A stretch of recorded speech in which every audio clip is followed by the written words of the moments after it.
Now, presented in digital widescreen. This is HOI-19 News at 10. Accurate, balanced, to the point.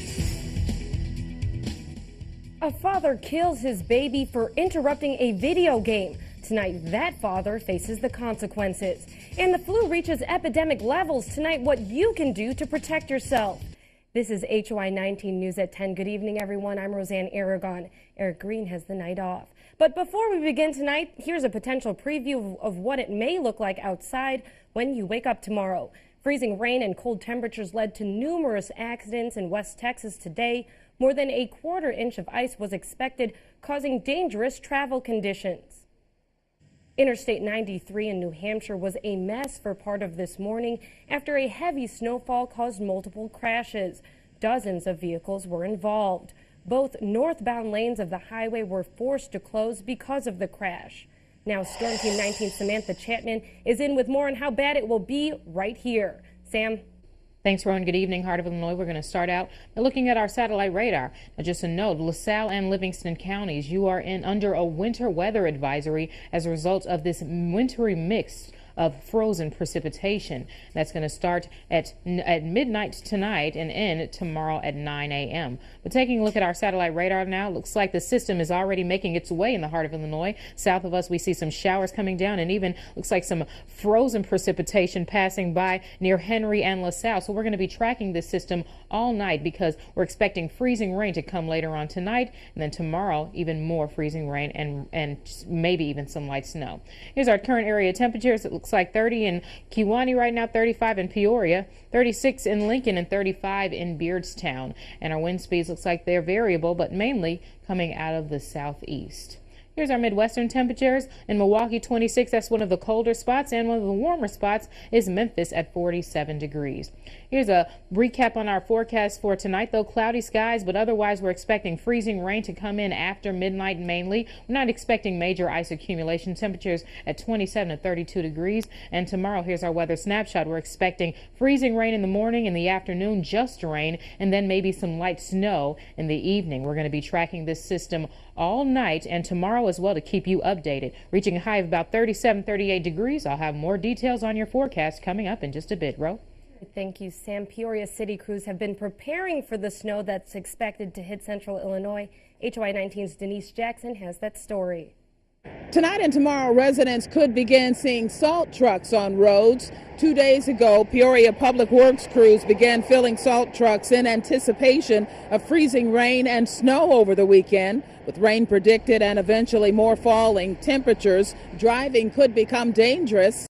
When it rains, it's not always safe out. And then when it rains and you've got cooler temperatures and colder temperatures, like you're saying, the cold temperatures coming in, that's always just an added a red flag, for safety. So I think people need to certainly be cautious. Again, Peoria Public Works crews are expected to be out overnight, and they're asking drivers to avoid salt trucks if they see any. The Public Works coordinator says it's important that salt truck drivers are able to do their jobs so that they can make roads safe for residents. I'm Denise Jackson reporting in downtown Peoria. Now back to you. Thank you, Denise. And for the latest on road conditions across the state and weather-related closings, head to our website, cinewsnow.com. Indonesian officials say stormy weather is once again hampering search and recovery efforts in the Java Sea, the site where the jetliner was found down last Sunday. After nearly a week of searching for the victims of Flight 8501, rescue teams recovered 21 bodies today. That raises the total to 30. Officials say some of the bodies were still belted into their seats. Vessels from 4 countries, including the U.S., are now scouring the ocean floor, trying to find debris in the plane's black boxes. It's important to get them within 30 days, and so therefore there is a clock ticking. Now here we've got only about 100-foot depth in the water, and it's a completely different situation. There's no question in my mind they will find the wreckage, but we just need to do it rapidly. There were 162 people on board when the plane disappeared. Its last communication was a request from the pilot to climb to a higher altitude to avoid a storm.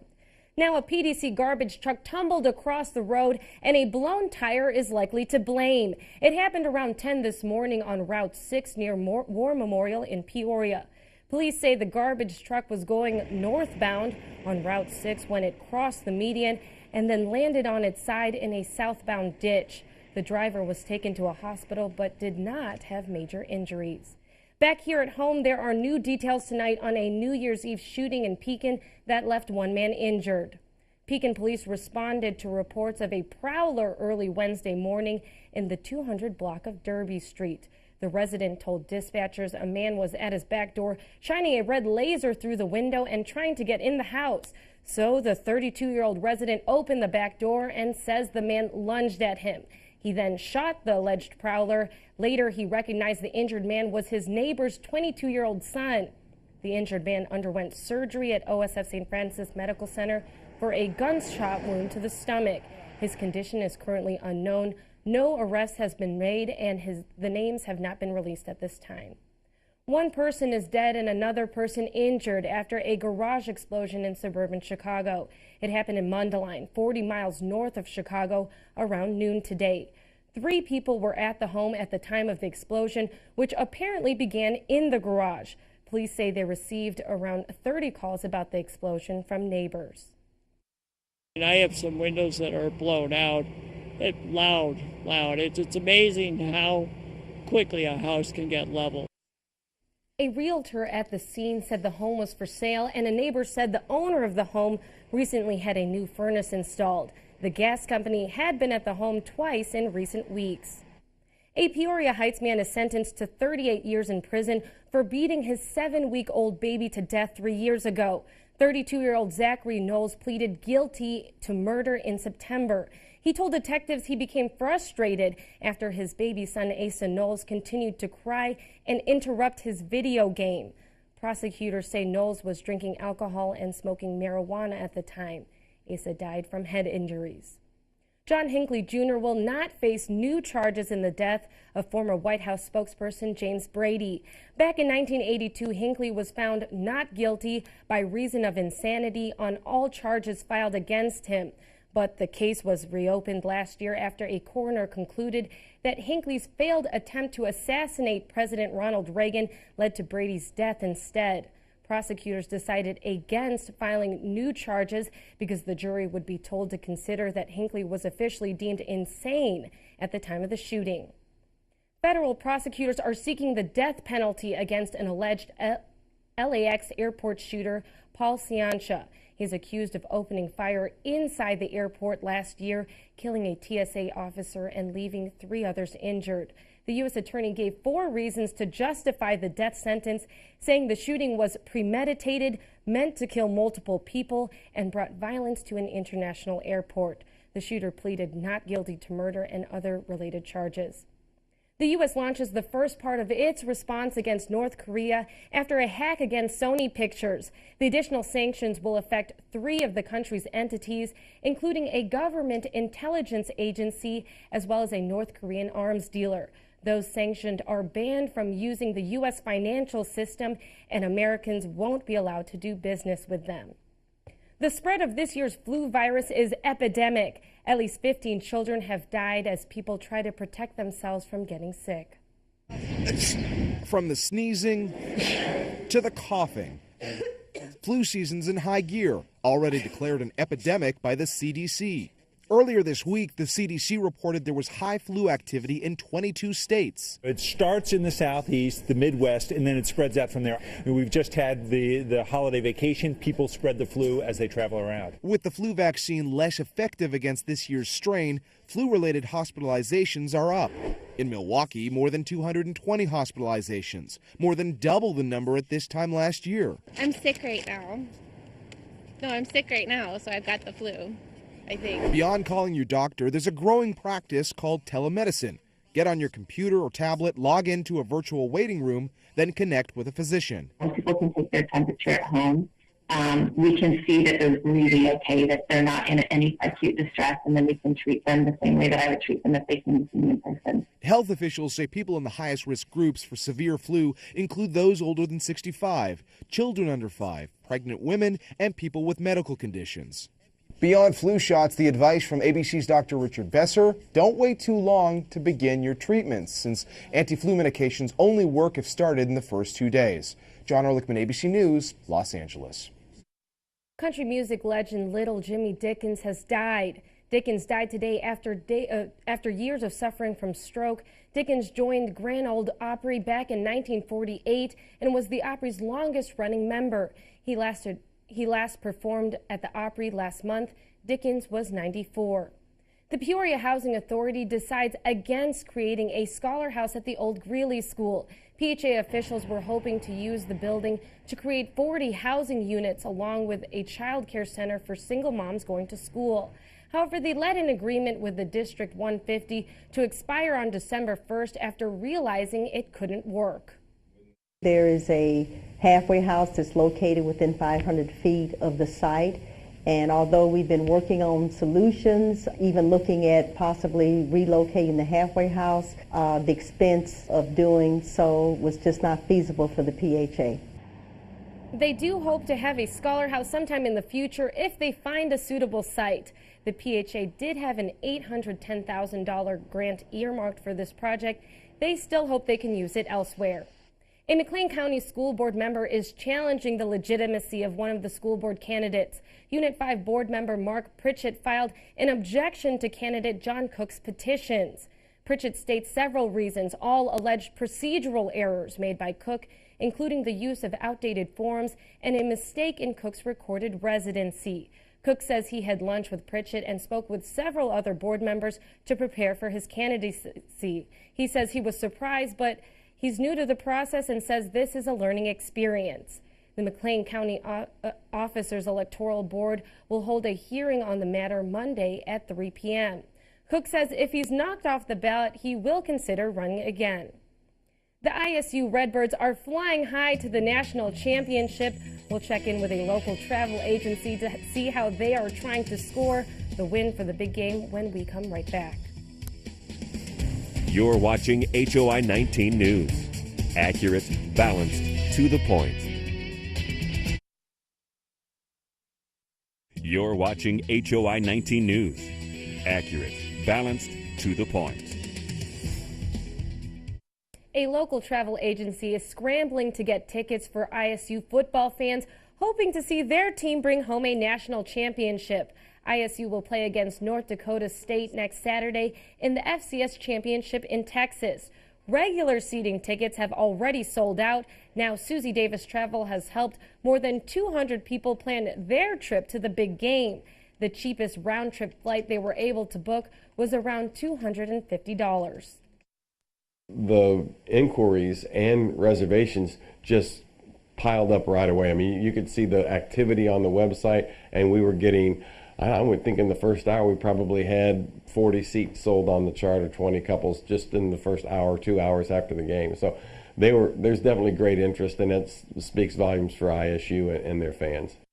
Game starts at noon on January 10th. You can catch it on ESPN2. The 11th Judicial Circuit officially has a new judge. Bloomington native Casey Costigan was sworn in today after recently being appointed to an at-large circuit judge position. The job became open after Chief Circuit Judge Elizabeth Robb retired earlier this week.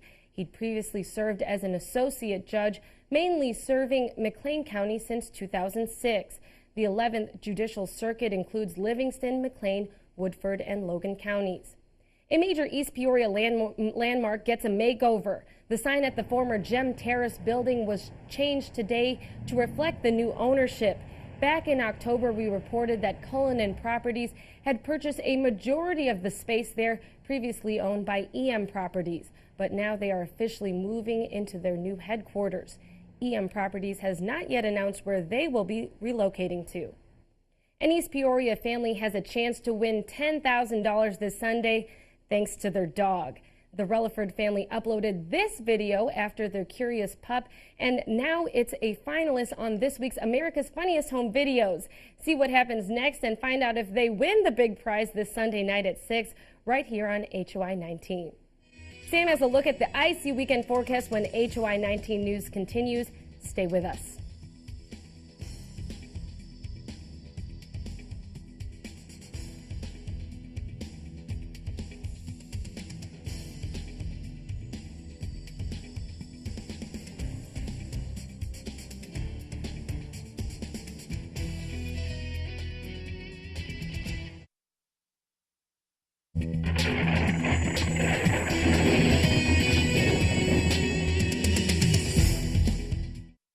Good evening, Heart of Illinois. I'm Samantha Chapman. Here's a live look at our CSC software cam at the Civic Center Plaza overlooking downtown Peoria. Cloudy skies right now, calm before the storm, if you will. But it looks like earlier today, if we take a time lapse from earlier today, we had partly to mostly cloudy skies here in the heart of Illinois. Now this is the Connor Company cam, Peoria Heights at Tower Park.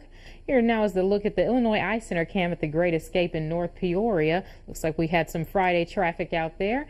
Next is going to be a final stop at our Heritage Health Cam. That's 400 feet on top of the Telecourier Communications Tower in Bloomington. Now for our weather headlines for today. We're expecting freezing rain overnight. We're already getting some showers in some parts of our viewing area, but later on tonight, freezing rain, and then that's going to lead into the morning as well. And then tomorrow afternoon, we're expecting just rain, and then tomorrow evening, we could get some snow. We're going to be tracking this system all night and tomorrow morning as well to keep you updated. Again, in counties including Livingston and LaSalle counties, they're already under a winter weather advisory as a result of this mixture of precipitation. That includes freezing rain, so if you're going to be driving tonight and tomorrow, be sure to be cautious on those roads, simply because it's going to be slick out there. But in Peoria right now, temperatures at 35 degrees, winds out of the south-southeast at 8 miles per hour, and in the Twin Cities, temperatures at 34, south-southeasterly winds at 10 miles per hour.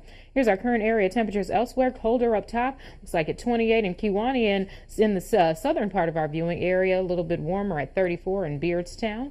Here's our Midwestern temperatures now in Chicago, 29 degrees, 27 in Milwaukee, in Des Moines, 33, and the hot spot, or warmer spot, I should say, is going to be Memphis at 48 degrees. Here's a look now at our satellite radar. As you can see, we're getting some showers in the southern part of our viewing area, and it looks like some freezing rain in the eastern part of our viewing area. That system is already starting to arrive a little bit earlier than we had initially anticipated. We're going to be following these systems and the models all night again and keep you updated as the night goes on.